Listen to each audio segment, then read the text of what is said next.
दोस्तों, आपके DElEd first semester का जो आपका जो सेकंड चैप्टर है गुणा तथा भाग की संकल्पनाएं एवं इसकी संक्रियाएं, इसको चलिए देख लेते हैं। तो सबसे पहले जो है इसमें देखते हैं कि गुणा क्या होता है।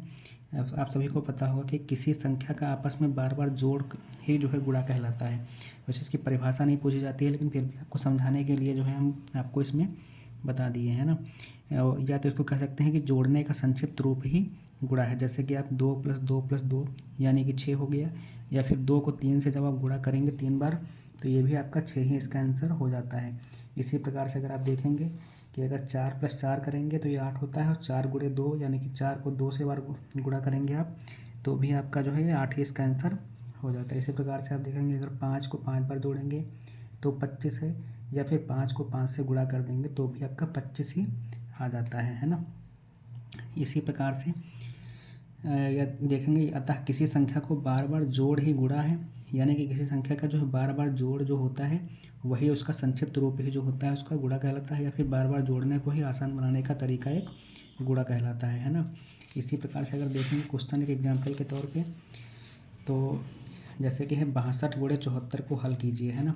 तो इसको सबसे पहले क्या करते हैं कि पहले जो है आपका इकाई के अंक का गुणा करके, यानी कि 62 को जो है 4 से गुणा करेंगे। जैसे कि 4 से गुणा करेंगे 4 दूनी 8 हो जाएगा, यहाँ पे 4 छंग 24 हो जाएगा। यहाँ पर आप गुणे का निशान लगाएं चाहे 0 का।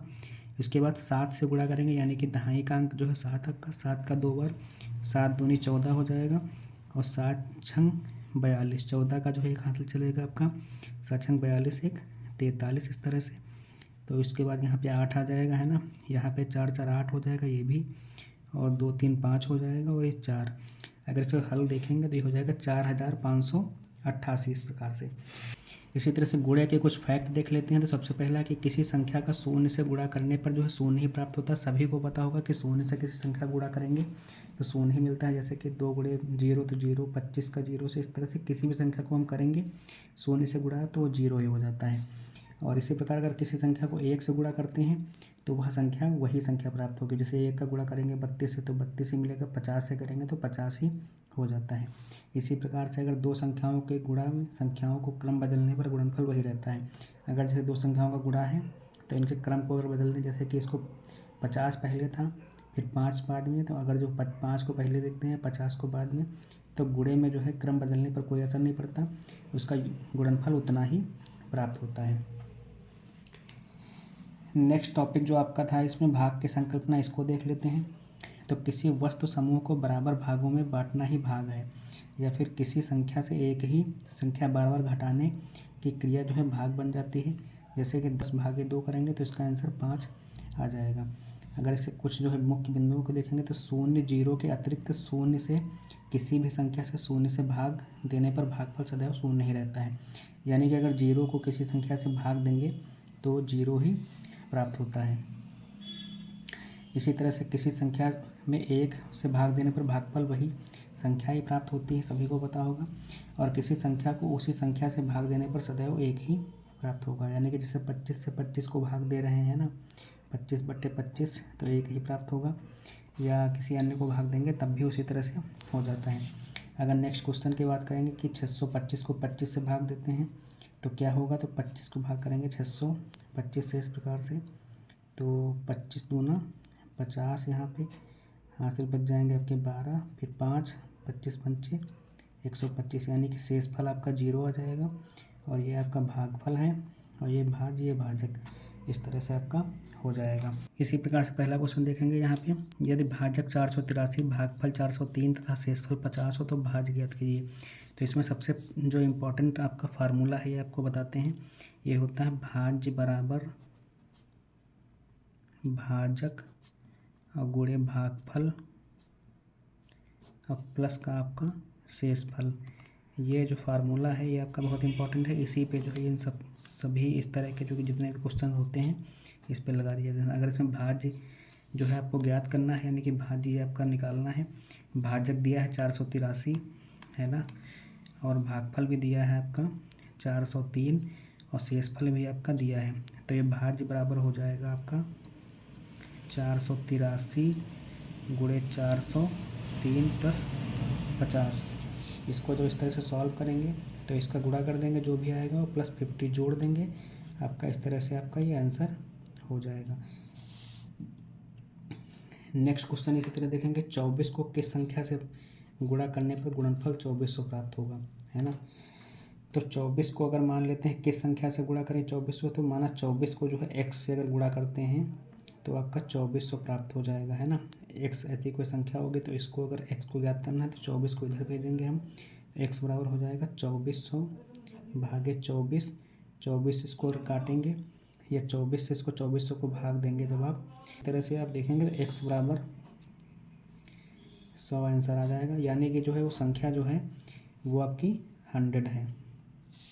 नेक्स्ट क्वेश्चन की तरह देखें कि अनिल ने भाग का एक प्रश्न हल करने के बाद बताया कि उसका भागफल शेषफल का 5 गुना है, यानी कि जो उसका भागफल जो है, भागफल बराबर शेषफल का 5 गुना, शेषफल का 5 गुना है, यानी कि जो है शेषफल का 5 गुना जो है वो आपका भागफल हो जाएगा, है ना। तथा भाजक भागफल का, भाजक जो है वो भागफल का 20 गुना है, भागफल का 20 गुना है। शेषफल, शेष बराबर आपका जो है 76 दिया गया है, तो भाज्य ज्ञात कीजिए। तो सबसे पहले आप देखेंगे कि भाज्य बराबर जो होता है आपका भाजक गुणे भागफल प्लस का होता है शेषफल, ये जो है आपका फार्मूला होता है। अब इस पर जो है इन सबको रखेंगे, तो भाज्य जो है आपका निकालना है, ये भाज्य निकालना है, तो भाज्य बराबर हो जाएगा आपका, भाजक की जगह पर रखेंगे भागफल का 20 गुना है, और ये शेषफल का 75, मतलब यह भाग, यहाँ पे आप शेषफल जो है 76 है, तो यहाँ पे शेषफल की जगह मतलब भागफल बराबर हो जाएगा 76 गुणे आपका 5, तो भागफल बराबर इतना हो जाएगा। भागफल की जगह पे ये रखेंगे आप, तो ये हो जाएगा आपका 76 गुणे 5 गुणे 20, यानी कि भाजक की जगह पर रखेंगे 76 गुणे 5 गुणे 20, और भागफल की जगह पे रखेंगे आप 76 गुणे 5, और प्लस का शेषफल जो है 76। इस तरह से आपको 76 गुणे 20 पंचे 100 और गुणे 76 गुणे 5 प्लस 76 को सॉल्व करेंगे, जो भी आपका आंसर आ जाएगा वही आपका ये भाज्य का आंसर हो जाएगा। इसी तरह से नेक्स्ट क्वेश्चन देखते हैं कि निम्न का भागफल तथा शेषफल ज्ञात कीजिए। तो आप 0 से कभी जो है भाग करेंगे 5 को, तो वो आपका 0 ही आपका आंसर आ जाएगा। इसमें जो है 27 से भाग करना है 27 को, तो ये भी आपका एक आंसर आ जाएगा, क्योंकि सेम पे वही प्राप्त होगा। इसमें आपका 100 भागे 1 से किसी संख्या को भाग करेंगे तो वही संख्या ही आंसर हो जाती है। ये चौथा वाला क्वेश्चन है कि 205 को जो है भाग करना है आपको 785 416 से। तो सबसे पहले इसमें जो है 3 बार अगर लगाएंगे 785 में, तो 3 पच्चे 15 का 5 और हासिल 1 आएगा यहाँ पे, और 3 दूना 615 हो जाएगा। ये इसे भाग करेंगे, इसमें घटाएंगे तो ये 0 आएगा। 8 से 1 गया 7, 170 जो है बच जाएगा, है ना।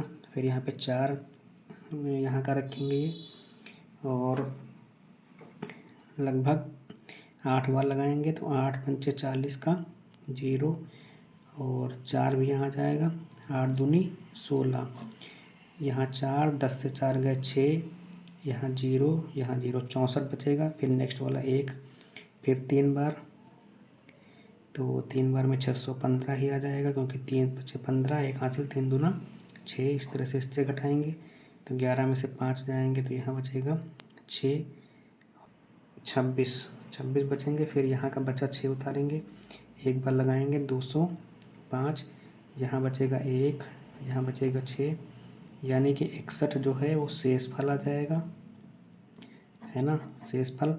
और भागफल जो है आपका ये भागफल आ जाएगा, इस तरह से, इतना केवल, ठीक। इसी तरह से नेक्स्ट क्वेश्चन है कि 0.4 का मान क्या था, तो 0.6 गुणे 0.4 का जो है अगर पॉइंट हटाएंगे तो इसके नीचे 10, इसके नीचे भी 10, इनका गुणा करेंगे तो हो जाएगा 6 गुणे 4 बटे 100, यानी कि 6 चौक 24 बटे 100। जब भी पॉइंट लगाना होता है तो जितने भी 0 होंगे ऊपर की संख्याओं के बाद उतने के बाद पॉइंट लग जाता है, यानी कि 2 0 है तो 2 संख्याओं के बाद, यानी कि 0.240, इस तरह से इसका आंसर आ जाएगा। नेक्स्ट क्वेश्चन है 150 से 3 को भाग करेंगे, तो 150 से 3 को भाग करेंगे तो 3 पचे 15 का 0, ये 0, तो यहाँ पर आ जाएगा 0 के बाद 0 यानी कि 50 इसका आ जाएगा और शेष पर 0 ही मिलेगा। नेक्स्ट सेकेंड वाला क्वेश्चन है आपका 2.4 गुणे 0.5 का मान ज्ञात करिए, तो इससे इसको हटा देंगे, ये इसका हटा देंगे, तो बचेगा आपका 24 गुणे 5 बटे 100 यानी कि 5 गुणे 10, अगर इस तरह से 5 दूनी 10 और 12 ही आ जाएगा, तो बचेगा 12 बटे 10 यानी कि 1.2 आंसर। इसी तरह से अगर नेक्स्ट क्वेश्चन देखते हैं तो ये है 0.4 गुणे 0.5 है ना, इसका हटाएंगे तो इस पॉइंट के बाद जो 2 जीरो लग जाएंगे, यहाँ पे पॉइंट के बाद 1 जीरो लगेगा यानी 4 गुणे 5 बटे 100 गुणे 10, 5 अक्कम 5, 5 दूनी 10 और 2 दूना 4 यानी कि 2 बटे 100, जितने भी जीरो हैं उसके बाद जो है पॉइंट लगेगा यानी कि 2 के बाद 2 जीरो के बाद पॉइंट लगेगा ऊपर, तो 0.02 इसका आंसर आ जाएगा इस तरह से। सबसे लास्ट क्वेश्चन है, या फिर इसको यहाँ पे देख लीजिए, -8 गुणे 75 गुणे 0 गुणे 204। सबसे पहली बात कुछ सॉल्व ही नहीं करना, यहाँ पे 0 दे दिया गया है गुणे में, तो इसका आंसर 0 ही हो जाएगा। नेक्स्ट है आपका 8a - 3b + 3a + 3b का मान क्या होगा, तो ये आपका हो जाएगा 8a - 3b + 3a और प्लस 3b, इससे ये कट जाएगा, तो ये बचेगा 8a + 3a यानी कि 8 3 11a, इसका आंसर हो जाएगा। नेक्स्ट है आपका a + b a - b का मान क्या होगा, तो इसका सबसे पहले इससे गुणा करेंगे, फिर इसका इससे गुणा करेंगे, या फिर इसी का पहले इससे गुणा करेंगे फिर इसका इससे गुणा करेंगे, तो a गुणे a हो जाएगा, फिर प्लस माइनस यानी कि माइनस लगेगा, a गुणे b हो जाएगा, प्लस इसमें नेक्स्ट वाले में b का पहले a से गुणा होगा तो b गुणे a और b का फिर b से गुणा, तो यानी कि माइनस का b गुणे b हो जाएगा, तो a गुणे a यानी कि a² माइनस ab और ये प्लस का ab, ये माइनस का b², ये प्लस माइनस के कट जाएंगे, हो जाएगा a² माइनस b², यही आपका आंसर हो जाएगा। इसी तरह से नेक्स्ट क्वेश्चन है आपका 13 - 8 गुणे 2 + 3, तो इसको लिख सकते हैं 13, तो -8 गुणे 2 को -16 भी लिख सकते हैं, प्लस का 3 प्लस 3 13 + 3 में यानी कि 16 माइनस का 16 बराबर 0, इसका आंसर हो जाएगा। नेक्स्ट आपका है -2x² - x² + 4x का मान, तो इसको लिखेंगे -2x² माइनस का ब्रैकेट जब खोलेंगे इसमें, तो ये माइनस माइनस प्लस हो जाएगा यानी कि प्लस का x² और माइनस का 4x, ये माइनस का ये प्लस का घट जाएगा तो बचेगा माइनस का x² और माइनस का 4x, यही आपका आंसर हो जाएगा।